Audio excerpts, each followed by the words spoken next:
Pengadilan Tinggi DKI Jakarta menguatkan putusan tingkat pertama terhadap terdakwa Ferdy Sambo. Sidang banding yang digelar hari ini justru menguatkan putusan Pengadilan Negeri Jakarta Selatan pada Februari lalu yang memvonis Ferdy Sambo dengan hukuman mati. 5 orang hakim tinggi di Pengadilan Tinggi DKI Jakarta menguatkan putusan tingkat pertama terhadap terpidana mati Ferdy Sambo. Majelis Hakim menilai Ferdy Sambo terbukti secara sah melakukan tindak pembunuhan berencana terhadap Brigadir Nofriansah Yosua Huta Barat. Mengadili 1.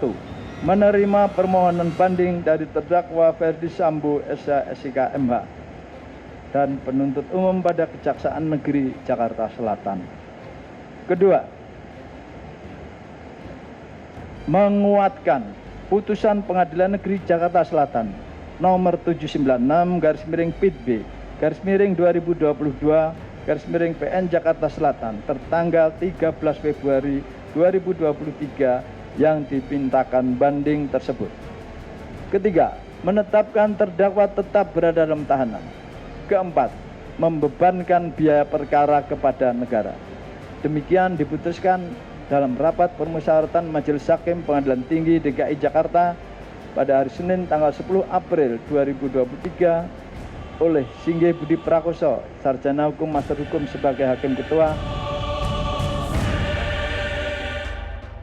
Ketua Majelis Hakim Singgih Budi Prakoso dalam sidang pembacaan vonis menetapkan agar terpidana Ferdy Sambo tetap berada di dalam tahanan hingga vonis mati berkekuatan hukum tetap. Apa yang kita saksikan bersama, kita menuntut keadilan material. Kita telah memenuhi melalui 5 orang majelis, wakil Tuhan di dunia. Sangat senang sekali. Doa harapan kita, harapan kami. Keadilan itu tetap ada. Nanti kita lihat kembali sidang berikutnya makin ada, tetapi kami komunikasi tadi dengan keluarga besar Yosua almarhum, Pak Samuel, dia mendoakan ini harapan dikuatkan. Namun, meski vonis banding dari Pengadilan Tinggi DKI Jakarta menguatkan hukuman mati pada Ferdy Sambo, suami dari Putri Chandrawati ini masih bisa mengajukan kasasi ke Mahkamah Agung. Ia diberi batasan waktu selama 14 hari untuk melakukan kasasi. Demikian, terima kasih atas perhatiannya. Tim TV One mengabarkan.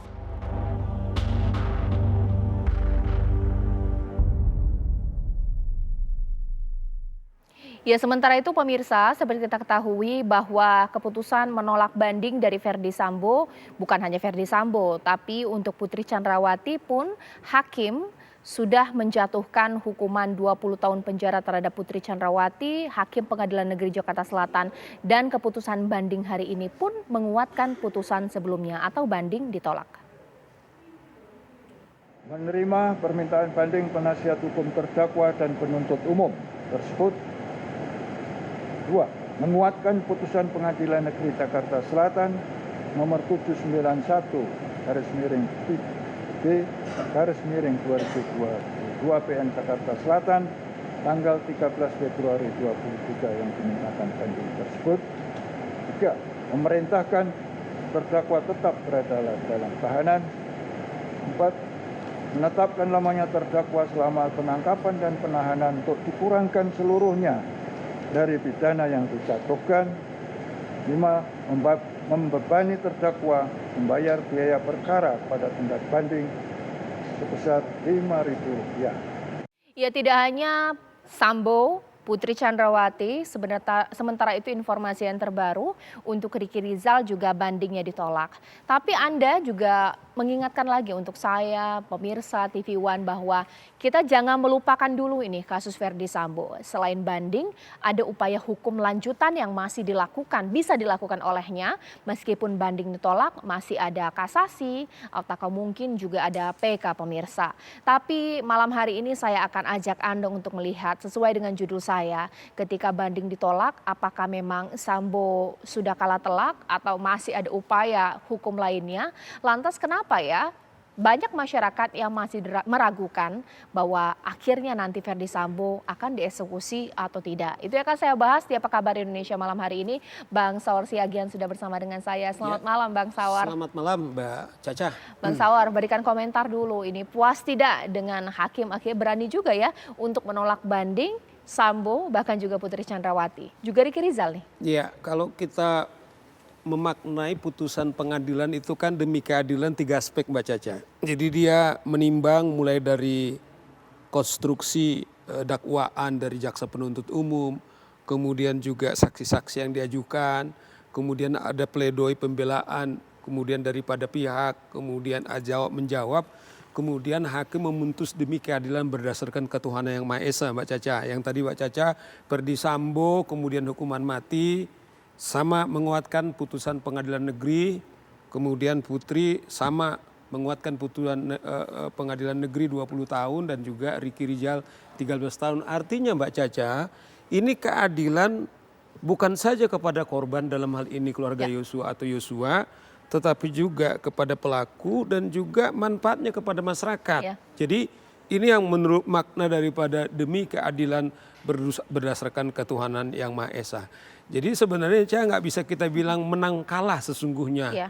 Konteks seperti kita katakanlah main bola misalnya. Tetapi ini pengadilan tinggi ini kenapa putusan ini jadi bagus Mbak Caca? Karena pengadilan majelis, hakim pengadilan tinggi kemudian memeriksa lagi fakta-fakta. Apa yang diputuskan oleh majelis pengadilan negeri. Ternyata menurut majelis pengadilan tinggi yang ada 5 bahkan majelisnya, kalau di pengadilan negeri hanya 3, tapi ditambah supaya bobot keadilannya itu barangkali lebih kaya. Ternyata putusan pengadilan negeri itu tidak sesuai dengan fakta-fakta, makanya mereka putuskan sama dengan permohonannya itu kemudian dikuatkan. Oke, mungkin kita agar bergerak sedikit ya, karena ada perkataan dari hakim ketika membacakan keputusan untuk terkait Putri Chandrawati, menimbang bahwa hukuman yang dijatuhkan oleh majelis tingkat pertama disetujui oleh Majelis Pengadilan Tinggi DKI bukan karena desakan publik. Nah, berarti hakim pada saat itu juga memang seakan-akan menjelaskan lagi bahwa putusan banding ini tetap dengan putusan sebelumnya tanpa ada desakan publik. Seperti itu Kak Bang? Karena memang versinya Putri dia dihukum karena desakan publik. Nanti ditahan dulu Bang, kita ada kabar terkini berikut ini dia. Saksikan kabar terkini dipersembahkan oleh Andalan anak muda juga dong. Rahasia sukses pasti pakai Rose Brand. Selamat malam, Anda menyaksikan kabar terkini pukul 19 waktu Indonesia Barat bersama saya Yohanes Leonardo yang melaporkan langsung dari Pengadilan Tinggi DKI Jakarta di Cempaka Putih, Jakarta Pusat, di mana saat ini Majelis Hakim kembali melanjutkan sidang pembacaan putusan banding terhadap terdakwa atas nama Kuat Ma'ruf yang sempat diskors menjelang buka puasa tadi, dan di mana sebelumnya Majelis Hakim telah menolak banding yang diajukan oleh Verdi Sambo yang sempat mempermasalahkan vonis mati, padahal sempat dituntut oleh jaksa penuntut umum dengan kurungan penjara seumur hidup. Kemudian Majelis Hakim menyanggah bahwa hukuman ini telah sesuai karena hukuman mati masih berlaku di Indonesia dan sesuai dengan Undang-Undang Nomor 1 Tahun 2023 yang mana tidak ada perbedaan tentang boleh atau tidaknya menjatuhkan hukuman pidana mati, jadi tidak perlu dibahas dalam persidangan. Kemudian juga untuk memori banding dari Putri Chandrawati juga ditolak karena sempat mempermasalahkan tidak ada hal meringankan dalam vonis hukuman 20 tahun penjara yang diterimanya, dan ini disangka juga oleh Majelis Hakim karena memang tidak ada putusan atau hal yang meringankan dalam vonis untuk Putri Chandrawati dan sesuai dengan pasal 340 KUHP. Kemudian untuk memori banding Ricky Rizal juga ditolak oleh majelis hakim yang sempat mempermasalahkan latar belakang marga Hakim Pengadilan Negeri Jakarta Selatan yang sama dengan korban yakni Huta Barat. Namun lagi-lagi majelis hakim menyanggah dengan mengatakan bahwa peran RR telah sesuai dengan dakwaan yang diberikan oleh majelis hakim Pengadilan Negeri Jakarta Selatan, di mana memang seperti kita ketahui Verdi Sambo sempat dituntut seumur hidup sebelum akhirnya divonis mati, dan kini bandingnya telah ditolak oleh Pengadilan Tinggi DKI Jakarta. Demikian kabar terkini, kembali ke studio.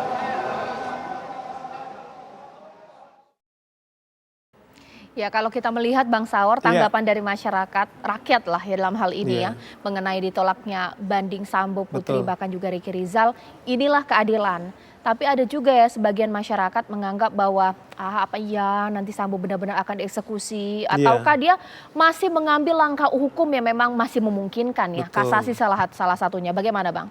Kalau menurut saya itu kan hak yang harus dihargai Mbak Caca. Memang instrumen hukum kita dalam konteks untuk mencapai keadilan kan berjenjang. Pengadilan negeri, pengadilan tinggi, kemudian juga kasasi. Kalau kita lihat dari putusan pengadilan negeri, yang paling krusial itu sesungguhnya adalah pengadilan tinggi. Karena dia menguji lagi fakta-faktanya. Ternyata menurut majelis pengadilan tinggi itu diperkuat. Nah, oleh karena itu saya kira andaikan pun katakanlah terdakwa ini khususnya katakanlah Sambo atau Putri atau siapapun untuk melakukan banding kepada tingkat yang lebih tinggi dalam hal ini kasasi, saya kira hak. Tetapi kita bisa belajar dari dua tingkat pengadilan negeri, sekalipun nggak selalu linear, bisa aja kemudian dipenuhi, kemudian atau kurang atau lebih. Tetapi karena kasus ini betul-betul menyita atau mengundang perhatian daripada publik, dasar itu juga majelis sangat hati-hati. Seperti saya bilang tadi, bahwa keadilan ini bukan saja keadilan kepada korban, kemudian keluarga, tetapi juga demi keadilan keluarga, tapi juga kepentingan masyarakat. Jadi menurut hakim, kepentingan masyarakat supaya jangan sampai begitu mudah menghabiskan nyawa dengan menggunakan semua instrumen.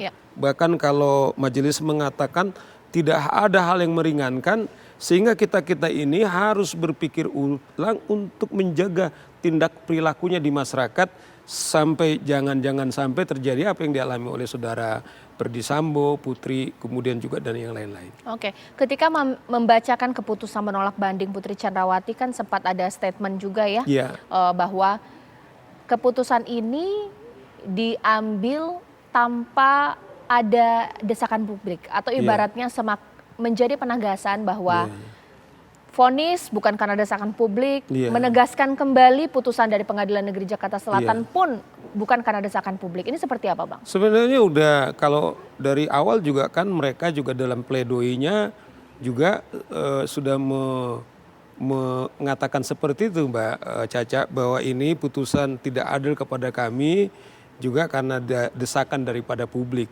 Sebenarnya dengan putusan pengadilan tinggi ini sesungguhnya majelis hakim tinggi kemudian menjawab tidak ada desakan publik, kami bersidang tidak pernah berinteraksi daripada masyarakat. Namun majelis tinggi itu kemudian mempelajari fakta-fakta di persidangan. Ternyata putusan ini sesuai dengan keadilan masyarakat, Mbak Caca. Baik, ditahan dulu Bang, karena sekarang saya ingin menghubungi Bang Erman Umar, ini kuasa hukum dari Ricky Rizal. Selamat malam Bang Erman Umar. Selamat malam. Ya, Bang, saya minta komentar Abang mengenai klien Anda yang saat ini bandingnya sudah ditolak ya, seperti apa? Ya, kalau saya menganggap ya putusan ini melanjutkan peradilan yang menurut saya sesat. Nah, saya bertahan atas fakta-fakta yang persidangan yang saya lihat, yang saya tolak habis-habisan selama ini, itu dilanjutkan. Jadi percuma menurut saya majelis membuka sidang terbuka kalau putusannya itu panjang lebarnya itu aja yang diulang, tidak ada yang perdalam gitu. Jadi saya tetap bertahan, tentunya atas putusan ini kalau sudah sampai tahapnya turun ke pengadilan negeri menyampaikan kepada kita atau kepada klien, kita akan mengajukan kasasi atas putusan ini. Karena fakta-fakta atau pertimbangan itu sama dengan yang lama. Ya artinya tidak perlu memperpanjang, cukup aja membuat kesimpulan bahwa memperkuat, meyakini benar apa yang sudah diputus oleh ini. Jadi tidak perlu panjang-panjang. Yang berulang-ulang menurut saya tuh ya tidak ada sesuatu hal yang mencerahkan. Oke, Bang Jadi, Herman, ini apa kan yang sudah disampaikan yang saya tolak selama ini peradilan seolah-olah di kejadian di Magelang. Kejadian di Magelang bahwa si Ricky Rizal mengamankan senjata. Bukan tidak pernah dia mau menyatakan bahwa pisau itu ditanya ke Ricky Rizal. Ricky Rizal menyampaikan sudah disimpan di tempat di dapur. Kalau senjata, iya, itikat baiknya jangan sampai terjadi hal yang tidak baik berlanjut antara pertengkaran Joshua dengan si Kuat. Itu dia ada itikat baik, jangan sampai terjadi hal-hal yang tidak diinginkan karena dia termasuk yang senior di situ gitu. Di rumah Magelang itu. Dan itu juga dibuktikan dan diabaikan oleh majelis hakim. Putusan bukti lie detektor itu kan bukti ilmiah. Dan itu kecurigaan juga penyidik pada saat diperiksa waktu penyidikan. Apakah Ricky Rizal ini mengamankan senjata itu ada disuruh orang lain, pihak lain, apakah Sambo ataukah si Putri? Nah, itu dibuktikan bahwa itu jujur dalam rangka itikat baik jangan sampai ada terjadi. Itu kan diabaikan sama hakim.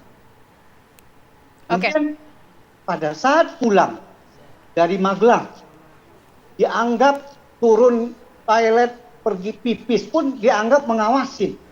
Dari mana itu fakta saksi yang menunjukkan bahwa dia mengawasin? Sedangkan masalah pelecehan itu didengar setelah di Saguling, setelah sampai di Jakarta. Selama di Magelang tidak ada satu fakta yang menunjukkan hal-hal apa yang menunjukkan kejadian-kejadian itu yang memungkin dia mengetahui atau dia juga kecewa dengan Joshua misalnya. Tidak ada. Sehingga dia tidak ada praduga atau keinginan yang tidak baik terhadap Joshua. Justru pada saat dia pulang, dia satu mobil dengan Joshua. Yang sebelumnya Joshua berangkat ke Magelang tidak sama, dia sama dengan Putri. Bahkan dia nggak mungkin juga menolak, karena dia pulang naik mobil itu yang terakhir, karena dia ngunci pintu rumah dulu. Gitu. Jadi, tidak ada sesuatu yang diniatnya itu seolah yang tidak baik terhadap Joshua. Gitu. Jadi begitu juga sampai, oke lah, sampai di Saguling diberitahu oleh Sambo, kamu tahu nah ada kejadian Magelang. Karena dia memang tidak tahu. Kemudian Sambo menangis, menyatakan istrinya dilecehkan, dia juga bingung gitu. Apa benar itu? Apa benar Joshua? Seperti itu. Kemudian dia bilang tidak tahu, minta, kamu siap nggak menembak? Kalau mau nggak menembak? Dia bilang, dia kan halus bahasanya. Saya nggak mau nembak. Ya. Terus digampar orang sudah muka Sambo yang marah. Ya dia halus. Pak, saya tidak kuat mental saya tidak berani menembak. Kemudian, oke, kalau begitu, kamu siap nggak? Kalau saya klarifikasi Joshua, kalau dia melawan, kamu siap nggak membackup saya? Kan ucapan itu. Dan sebenarnya menurut Ricky Rizal yang masih dispute, Ricky Rizal menganggap dia satu bahasa, satu rangkai dia menolak. Karena apa? Apa yang dia mau backup? Jenderal, masih banyak ajudan yang lain. Sementara sifat-sifat dia, pribadi dia tidak ada sesuatu hal yang seperti orang bagaimana gitu. Baik. Jadi itu makanya dia bertahan, nggak ada dukungan backup tuh nggak. Kemudian setelah dia suruh panggil Richard. Oke lah, ada kecurigaan. Kenapa kamu nggak sampaikan ke Richard bahwa kamu disuruh menembak? Harus diingat kondisi itu, kondisi si Sambo yang marah, kemudian si Richard mau disampaikan itu juga banyak ajudan. Sehingga beban psikologisnya tidak sampai keluar ucapan itu. Kenapa? Dia khawatir juga. Nanti kalau terjadi apa-apa si Richard tidak naik, tidak dipanggil, apa tidak membahayakan dia juga? Apa nggak Sambo akan marah? Ya. Mana kok si Ricky memanggil si kok nggak hadir? Dan selama pembicaraan 3 menit waktu dia minta itu dia tidak pernah juga diberitahu. Maka dilakukan di Baik, Bang Herman. Duren 3. Baik, Bang Herman. Jadi asumsi yang hakim menyatakan seolah-olah Ricky Rizal memang tidak mau menembak, tetapi cara dia hakim menganggap seolah-olah dia punya niat. Itu yang menurut saya sesat. Baik, Bang, terima kasih banyak ya Bang. Kita tunggu nanti langkah hukum yang dilakukan oleh klien Anda. Terakhir, Bang Saur, statement dari Bang Erman. Merasa kecewa dong ya, kliennya bandingnya ditolak. Karena ini dianggap peradilan sesat, tidak melihat, mempertimbangkan fakta hukum dari versi Ricky Rizal. Setuju nggak Bang? Sebagai seorang pengacara bisa kita pahami, namun seperti saya bilang Mbak Caca, di pengadilan tinggi yang sekarang ini diperiksa itu adalah fakta-fakta yang ditemukan di persidangan, diperiksa ulang. Dan yang kedua Mbak Caca, supaya kualitas keadilannya itu lebih kaya, kemudian majelis ditambah jadi 5. Artinya adalah memastikan semua hakim ini kemudian mempelajari dan yang kalau kita lihat tidak ada dissenting opinion, Mbak. Artinya utuh mereka berpendapat bahwa inilah keputusan demi keadilan kepada korban, kepada pelaku dan juga kepada masyarakat. Kita tunggu nanti bagaimana ya hasil dari banding Kuat Ma'ruf, ini belum keluar. Terima kasih Bang Saur.